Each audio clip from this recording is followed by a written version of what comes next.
Good morning, dear students. Myself Amita Kumari from Suraj School Rewadi, and I am a physics teacher. Today we will discuss about the physics of 9th class, and our chapter is 4th number, that is flotation. In this chapter we have already studied about the fluid thrust, pressure, density, and today we will take our two new topics. First one is relative density and second one is Pascal law of pressure. Both these are related to mainly liquid. Here relative density, it is the ratio of density of the given substance to the density of water at 4 degree Celsius. Means it is the ratio of the density of any given substance to the density of water at temperature 4 degree Celsius. This is the formula for relative density, that is relative density is equal to density of given substance divided by density of water at 4 degree Celsius.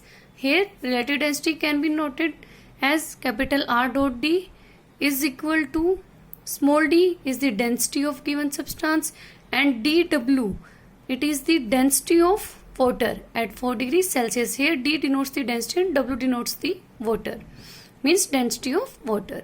This is the density of the given substance. After that it is a scalar quantity and it has no SI unit.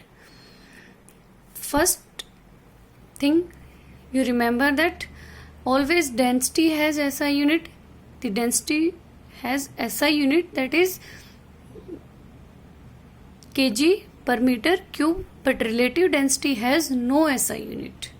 After this, Pascal law of pressure. This law mainly related to the liquids and gases.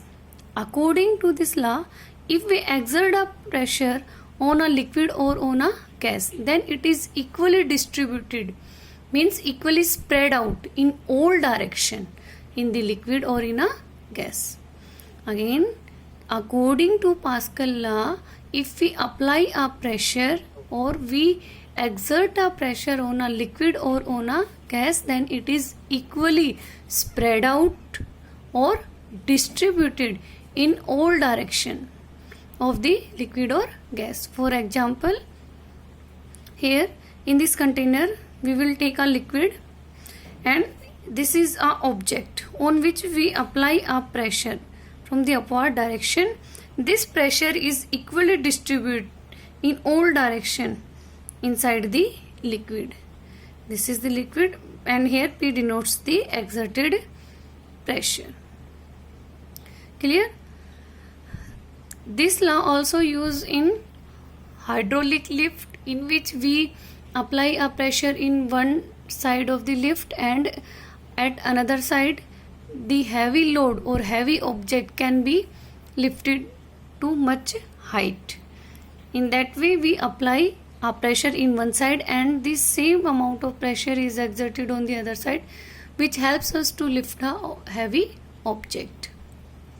This is all about the relative density and Pascal law. Always remember that relative density has no SI unit, but simple density has SI unit, that is kg per meter cube.